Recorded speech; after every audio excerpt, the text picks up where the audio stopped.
guys, and welcome to a new vlog. I think it's vlog 13, so it is really humid here, so sorry my hair is kind of puffy and frizzy because I cannot control the weather. On my computer, like y'all know how it says the weather on the bottom, it was like high UV, and I'm like, I've never seen the computer say that.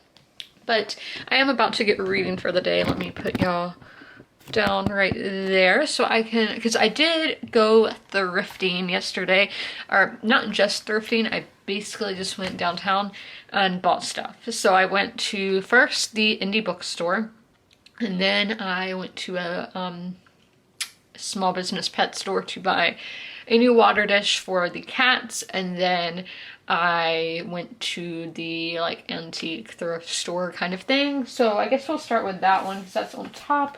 I got this America album, Homecoming, and honestly, I just have been listening to this one a lot with the only song, Ventura Highway, but I do want to listen to their other songs, but I've been really listening to that song. It's probably my most listened to song this week, and I saw this, and obviously buying used records is cheap, and so I was like, I'm gonna get that.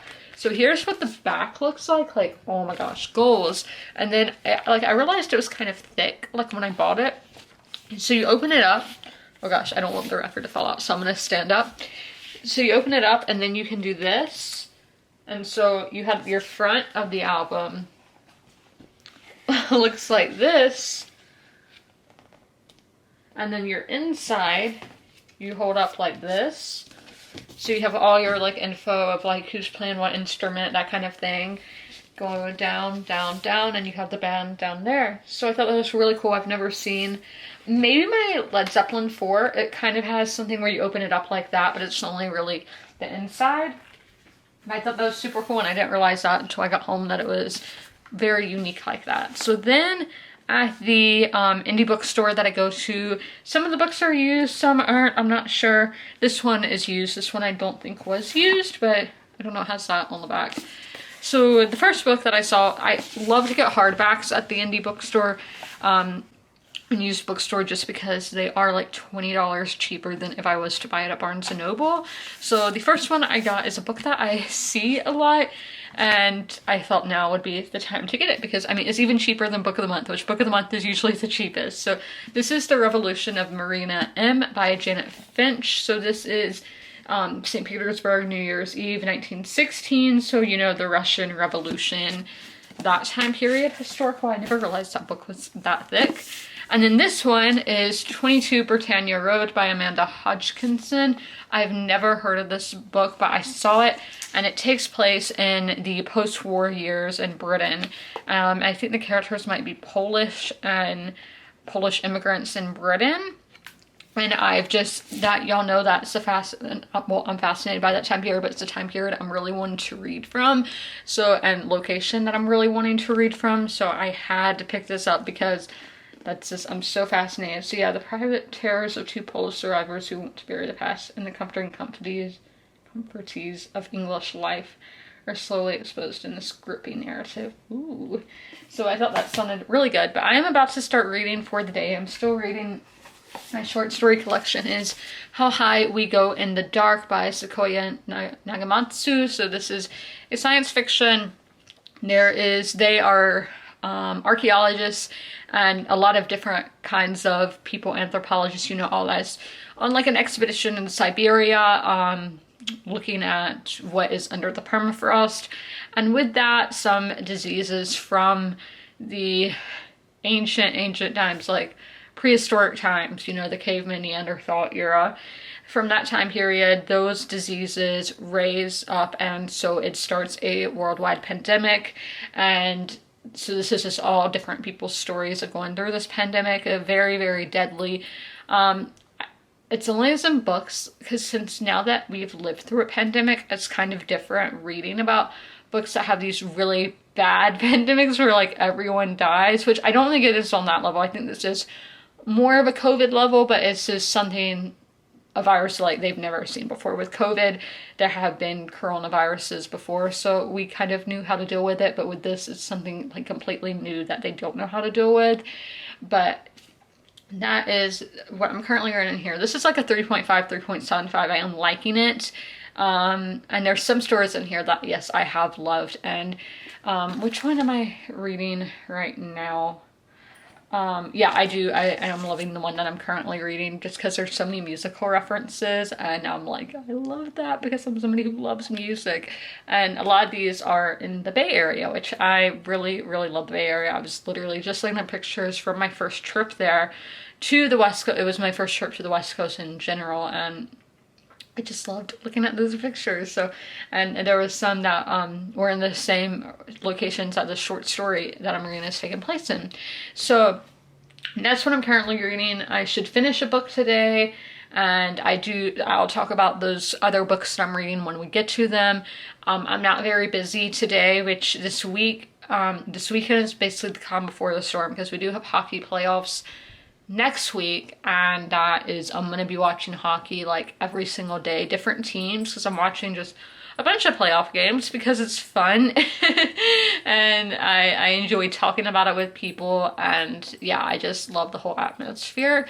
I am not going to any games. If it was going to be like the reverse, the home games were on the days that the away games are, I could have gone, so I'm not going to be going to any playoff games this week, but later on in the playoffs I might go to games. I don't know yet though, because it just depends. I'm lucky that the arena that I go to is not as expensive as some like up north, like New York, Toronto, Boston. Those are really expensive tickets. Like in New York at Madison Square Garden, tickets are like $1,300, and I'm like, there is no way that I could afford that. And that's for playoff tickets. I don't know what it is in the regular season, but yeah, I'm glad I don't have to pay those prices. But I am rambling now, so I'm going to read while I am on the bicycle.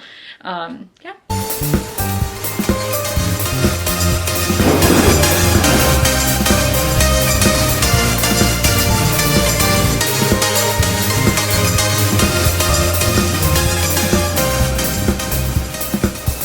So it's time to get into our next book of the day. Might finish this book today, not sure, but I think we're probably on that track, but we will finish it in this vlog anyway, probably this weekend. And that book is A Year in the South, 1865, the true story of 4 ordinary people who lived through the most tumultuous 12 months in American history, and this is by Stephen V. Ash. So let's sit the tripod down so I can get all comfy talking to y'all. So this is a non-fiction. I got this book for Christmas, and that has like nothing to do with what the book is about. So this book, we follow a widow who like lost her husband in the war, and how she's dealing with the poverty that she's in, because obviously she doesn't have her sons are just getting old enough to go like, you know, out and make money for themselves, and she's just having to find a way to provide for that many children, because she does have like 6 kids, I think, something in that ballpark. So a lot of kids, and having to provide for all of them. And she's somebody who's come from like a well-to-do background in Missouri, so but she's in Virginia now, so it's like how difficult that is. And then our next one is, or hold on, he was our first one, sorry I missed him. We have Louis, or Lewis, I don't know which pronunciation it is, but he is a former slave, so, but not a lot has changed in this time period, because it's like, they say the war is over, but we're all the way down here in Mississippi, I think, or is he in Alabama? Alabama, Mississippi, one of those. Sorry for the reverse sneezing in the background from my dog, but so it's just kind of awkward. It's like, do we keep working for the slave master because the war is over, we're free, but what are we supposed to do after, like, once they gain that freedom? So we have him. Then we have a man who is really relying on religion. He's in Eastern Tennessee, and I didn't really know a ton about Eastern Tennessee, which is kind of like, well, I need to know more about Tennessee because I have family from there in this time period. And a lot of Tennessee wanted to stay into the Union, and in these rural backwoods communities, there wasn't really a lot of slavery. A lot of these people had never even seen African Americans before, and so there wasn't really that, how a lot of the states, more like South Carolina, who were where slavery was so prevalent, so they obviously didn't want that taken from them. So in Tennessee, there wasn't really that issue there, but there were still some more in like Western Tennessee and all where they did want to succeed, and obviously Tennessee did succeed, but not, it wasn't a huge thing there like it is in more of your Eastern Seaboard states. Then we have another character who is a former Confederate soldier, and he is seeking a new life. So I'm calling them characters. These were real people. All these were real people. And I just find it fascinating how you only hear about wars. You hear about what led to the war and then the war itself, but what was happening to the ordinary man during all that time, and then what was happening after the war. Like, how do you come back from something like that? Like, I think about this since reading this book. Like, how do you go back to just normal life after something like that? Years of war in your own country at your own back door. It's just crazy to me. So that's what this book's about. I am currently on page 125, so I am in part 3. It's by the seasons, which is summer. I think there's going to be like 4 parts. I'm not sure. So there's 244 pages in the book. So I don't think I'll finish today because I'd be reading 120 pages, but I mean, I have done that in the past. Like, I've read over 120 pages every day this week. I do need to put that I read 8 pages earlier in the short story collection, but this is what we are reading right now. Okay guys, I did not have time to finish the book. I only have the epilogue left, but I don't have time to finish it, which is upsetting. So I'm gonna finish it tomorrow. It's not like a DNF. I've been given books a week just because I am enjoying it, so it's not being DNF'd. I will begin into Anna Karenina after my bath, and that will be listening while I play Sims, because that's what I do on weekends with my month-long read. But I did want to give y'all an end of the day. Happy Sunday. Again, crazy hair. It's like, okay, I brush my hair and everything, and then I get in the car with the windows down. It's like, psh. I'm like, what was the point of me brushing my hair? So I did read Anna Karenina last night. I got a quarter of the way into it, and honestly, I'm not, like, this is my second tall story. I know I started with like his 2 like most famous works, which I feel like is like what you should do, and I'm not loving it. Like, it's a 2-star right now. Like, it's like, this is fine. I don't really care about it whatsoever. So I know there's a lot of Tolstoy versus Dickens, and I definitely do like Dickens better, because Dickens, I've written like 3-page papers on, like, that man is the GOAT of English writers. Or is Shakespeare the GOAT? I don't know. I do definitely like Dickens more than I like Tolstoy, but with these big classics, sometimes you just have to wait. You have to wait it out and see. Obviously, I'm not DNFing at this point, but, or at least that's not in the cards yet. If we get into like a reading slump, then I might have to do it. But right now, we're not. But I am about to get into A Year in the South. I literally only had the epilogue in here to read because, yeah, because I didn't get to it last night. I have food cooking, so hopefully I can finish it in like the 15 minutes that my food has to cook. Because I'm having to cook a lot of stuff because we do have the playoffs this week, and I'm gonna be very busy tomorrow. Like, I'm not gonna film my sit-down video tomorrow like I usually would, because Delilah's vet appointment is literally right when I would be filming, so we're not going to do that. So we're gonna record on Tuesday.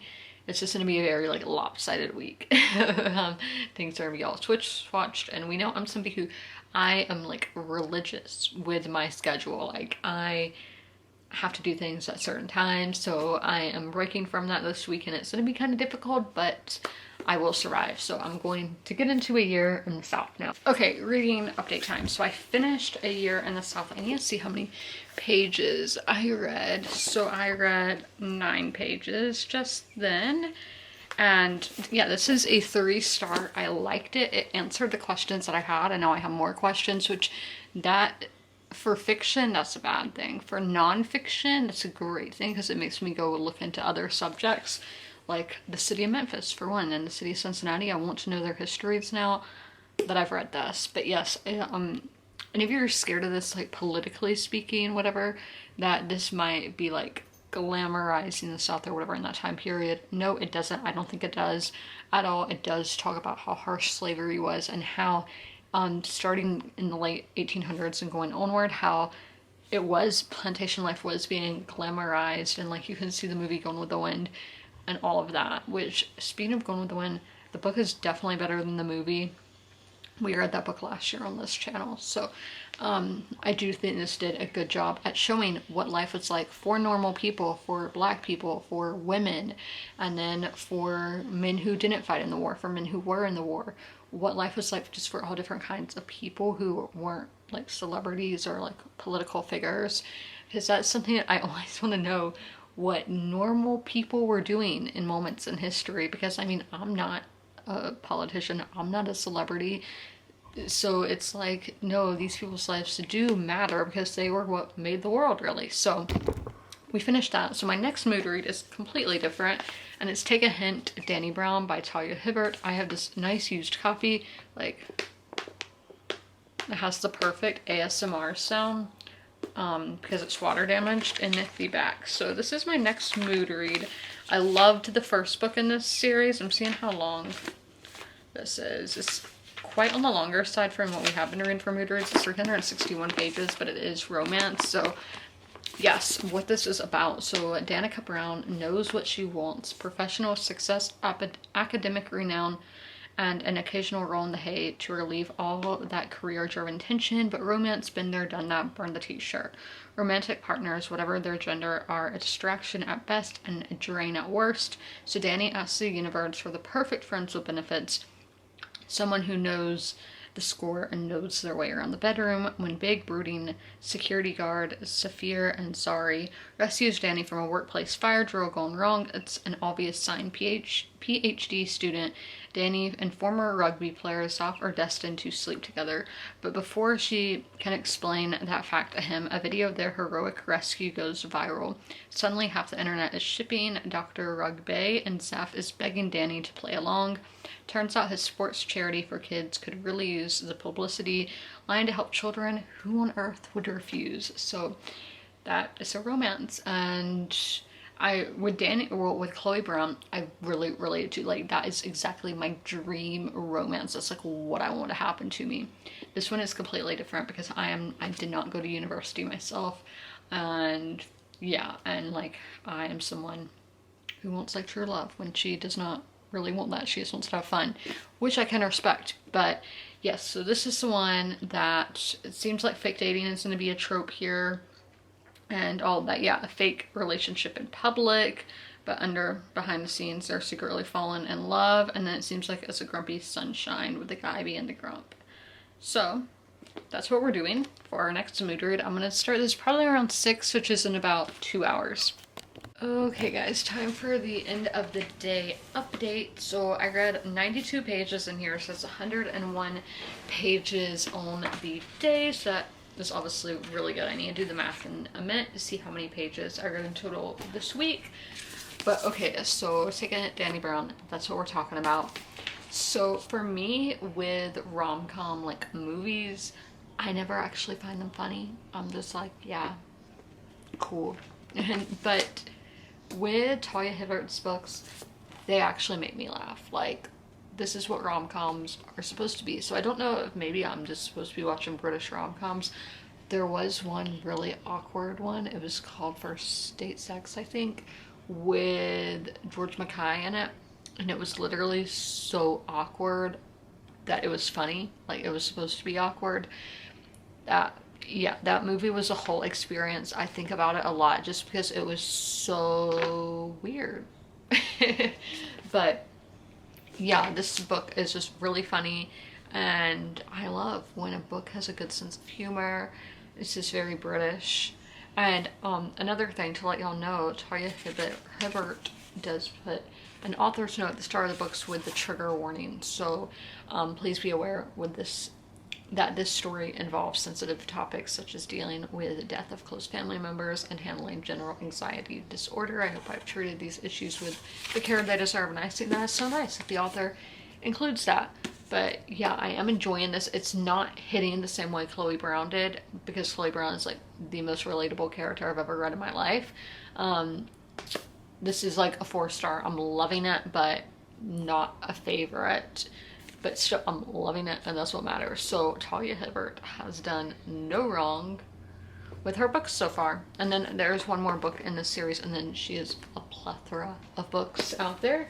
But I am going to edit this vlog after my shower and then get into Call the Midwife. And I kind of want to watch Full House, like first episode all the way to the last episode. Like, I don't know. I saw it's on HBO Max, so hopefully it is. Because like everything on Amazon now, you have to pay for it. We hate capitalism for that. Then I go and buy a ton of stuff. I bought this used, guys, so, you know. But I will see y'all later. Hey guys, happy Monday. It's so weird because I didn't film today, like my sit down video and all of that, so it does not feel like a Monday. I went to the vet, I took Delilah there, as y'all saw, and that was this whole experience because she just wanted to play with everybody. Dogs, humans, she wanted to play. And I'm like, oh, I did not put my camera back on the tripod. But yeah, so that was kind of stressful because like all the other dogs were making noises too, and that was making her make noises. And yeah, this was only like her third thing ever going there because she went for her first checkup, then she got spayed, and then this was the third time. So it was just a heartworm test, and then they were like, she's due for her shots in June, so do you just want to go ahead and do it because it's not too early or anything. So we went ahead and she got her all the vaccines that she's supposed to get. And yeah, so then I went to Chick-fil-A. But yeah, it's been a long day because I woke up feeling kind of nauseous, and yeah, but I'm good now. I've had food and we're good. But we do have hockey tonight and it's very nerve-wracking. But I did start, well, okay, I read a story in here. It was a short one. It was only like 10 pages. And now I'm getting into The Stardust Thief by Chelsea Abdullah. So this is a, I think it's adult fantasy. I think it's adult, I don't know. So this is Middle Eastern inspired. So we have Luli, who's our main character. She's a midnight merchant, a criminal who helps sell illegal magic. Then we have her bodyguard, who's a djinn, but he's not a POV. And then we have a guy who's like a prince. I'm not seeing his name on here, and I don't remember exactly what it was. But he's another character who he's like really against the djinn and the magic and all of that. But this book, so far it's fine. I am like 5 chapters into it. It's just I don't like these flashback sections, like how it's done. It's just like sectioned off and italicized. I don't know. I can't see what y'all can see like that. But I don't like how the flashback scenes are. Like I feel like I don't need that, but who knows, because it is like a 400-page book, so I have a lot of time with it. But I did want to update y'all. And the author is from Kuwait. That's, I don't think I've ever read from an author from there. And she currently lives in New York because she went to university that I can't pronounce, I've never heard of. But yeah, update. Okay, so I just finished the hockey game. I almost got into that Dallas game, but I controlled. So, I read 150 pages so far, but I am going to get into Anna Karenina in a little bit. So I only read in these 2 so far. I didn't get into Take a Hint, Dani Brown, because I did not get to where I wanted to get to in this one because I was at the vet for so long. I had to wait a long time, but like it's understandable. I'm not complaining because like I was seeing dogs the whole time. No complaints there. But I did not expect to be there that long because with Fred I was wham bam out of there. So and my appointment was actually earlier than I thought it was. We thought it was at 3:30, but it was actually at 3. But I still got there like at 3:03, so. But yeah, it's just been very hectic today, so I just have not had a lot of time. But I do plan to make up with that tomorrow, which is that many pages, which is an insane amount, but we're gonna do it. So I told y'all about the flashbacks. I don't really like how that's done. And then I'm getting the brothers confused, Omar and Mazen. Yeah, I'm just getting them confused. I don't feel like they're developed enough, at least not yet. And this is a first book in a series. And this is a quote that I liked, or I found it relatable. It's impossible to enjoy the day when you're busy dreading the future. Oh man. And then the last one I have here is just a general one. Oh, it was when the Stardust Thief, when they say the title of the book in a book, I only said to highlight those. I forgot that I bought this used. Yeah, very nice condition, nice hardback.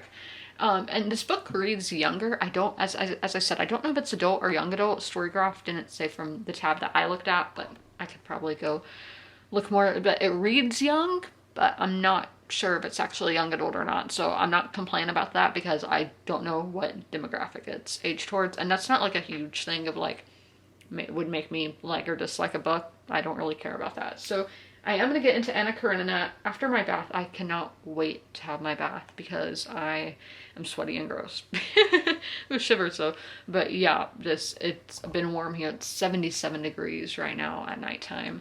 And yeah, so I want to get in the bath because, like, why do I have to explain why I want a bath? But yeah, so fun game tonight. Yeah, as I said, I'm watching games like every single day this week pretty much. Yeah, it's going to be hectic, but it's going to be fun. Tomorrow's gonna be very different because I'm filming on Tuesday. I've not done that in a while. And then yeah, I have to take care of all of these animals, just me, because my dad is going to be out of town, but he's literally going to be out of town for less than 24 hours. Like, he's going to come right back. But yeah, so I'm doing a lot more stuff, but that also means that I don't have to worry about the TV being on while he's sleeping, because like, he's never complained about that, but just me being nice. And then like, I can keep my lights on forever so I can read as long as I want. Because again, I don't like disturbing people by having my lights on at nighttime. So yeah, I'm seeing I have messages on my computer and I'm like, who's texting me? There's a lot of choices because y'all know I have some friends who are Islander fans. I have friends who are Canes fans. Like, everybody's team is in the playoffs. Like, everybody that I know has a team in the playoffs. The Kings, Bruins, like, yeah, everybody's covered. I'm Lightning. But I am gonna go back inside from being outside, and literally the pollen is so bad. Like, the weatherman put out a report today, and it's April 18th, Tuesday, 7-11, because I did film a clip earlier, but I don't think it's saved because my camera died. But yeah, so I just got in, and so the weatherman, he posted a report earlier, as I was saying, and it was like the pollen level was above very high. So I'm like, I don't even know what that's called, but it's very, yeah, my throat is definitely itchy.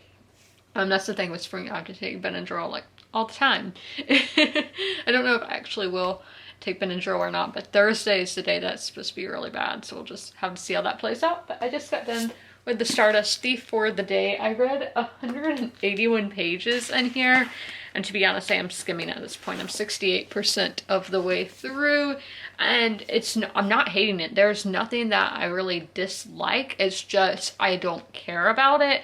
It's just not for me. So updates from what I said yesterday.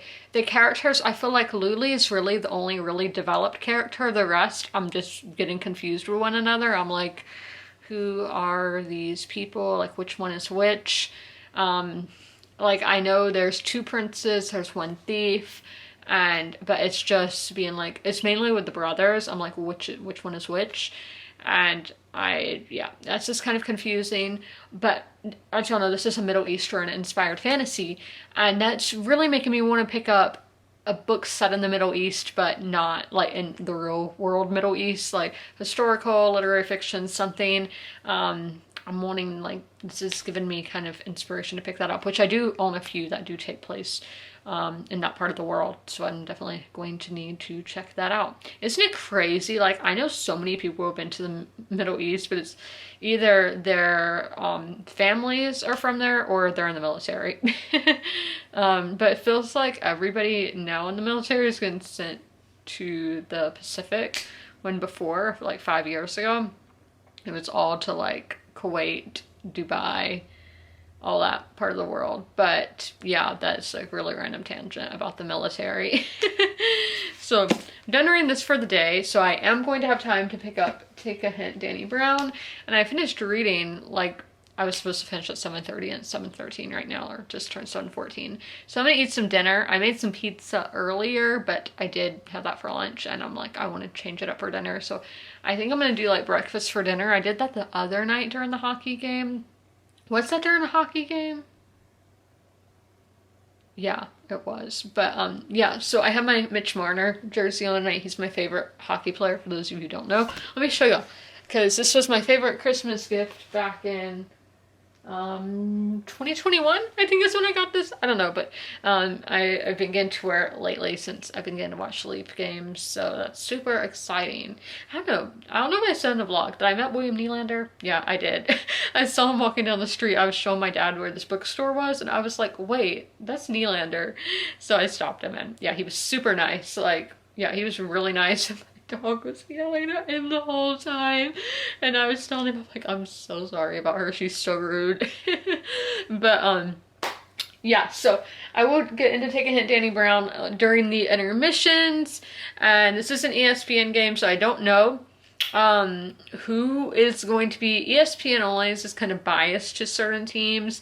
For the New York games, this only is towards New York, but since this is Tampa and Toronto, I really don't know. Like, are they going to be more biased to the American team or to the Canadian team? That, in my mind, they both have really good stories. The Leafs haven't got out of round one in the playoffs in like 20 some years. I could be off on that. And then Tampa Bay has won the Stanley Cup. They won it like 2 years in a row and have, like, you know, they are very dominant in the playoffs. So they both have really interesting stories going into the playoffs. And there are other games tonight, probably some going on right now as I speak, but I don't know. I think that might be New Jersey and New York, but yeah, we know I saw New York earlier this season. Oh, I didn't vlog that, but yeah, I went to a Rangers game and like the fans, they were pushing and shoving in the crowd and all, and I was like, people chill. But yeah, I am rambling now just because I love to talk. And okay guys, bear with me with the lighting, and I'm having acid reflux, so I have gums in my mouth. So I want to show what I got at Target. So I got this little American gnome and then this rainbow one. So those two, because we've just been doing gnomes this year. And then I got this sign, which is perfect for me, since being in the sun is my happy place. Okay, I finished the Stardust Thief. I have to see how many pages I read. We started on page 321. And let's see, so that is 463 minus 321. So obviously like 140 something. 463 minus 321. So 142 pages. So that is 152 on the day because we read in the short story collection. So yeah, The Stardust Thief. Very beautiful book, might I say. But and that's by appearance. I didn't really feel anything about this book. I didn't have any strong feelings. I felt like the characters just weren't really developed enough for me to care. Now this is a trilogy, so this is just the first installment. So it might grow as time goes on with each book. The atmosphere, I thought the world was cool, and it made me really want to pick up more Middle Eastern books. The writing was fine. It was just average writing. Didn't care really. Plot, yeah, it was fine. This was just fine. Like, yeah, it's there. It happened. And it's getting a 2-star rating. So I do need to see which fantasy book I'm going to pick up next. The next book I'm picking up for my TBR, though, is one of my 5-star predictions. So that is super exciting because who does not love going into a 5-star prediction? It can be kind of intimidating because you do have all those expectations for it.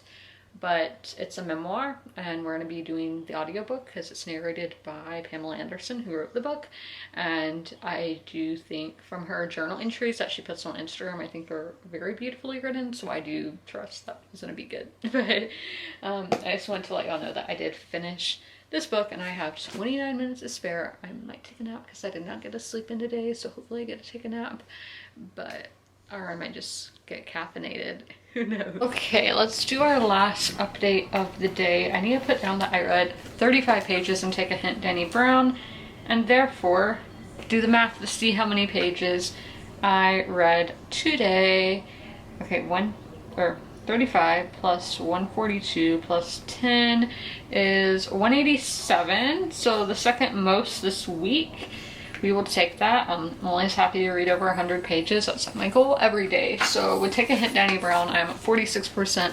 This book makes me laugh out loud. Like, that is so rare for a book to do, but the prose, like, not even the dialogue, it's like the dialogue doesn't make me laugh, but the prose even makes me laugh. So I feel like that's really impressive for an author to do. So thank you, Talia Hibbert, for putting a smile on my face. And then it is Wednesday, so I'm not going to be picking up Anna Karenina because I don't do my ebook on Wednesdays because that is my Netflix day. So I have watched an episode of Full House today already because those episodes are only like 24 minutes, so I just watched them during my lunch.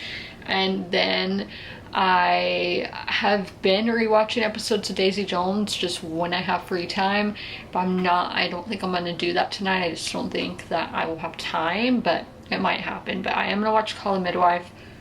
100% that's going to happen. So if I have time after that, then I might watch the 4th episode of Daisy Jones and the 6th. But that is my update for the day. I think we did pretty good. I enjoyed finishing a book. I enjoyed the books that I read. We're starting this one, Love Pamela, tomorrow, and that is a 5-star prediction, so it should be fun. So I hope you guys had a happy Wednesday as well.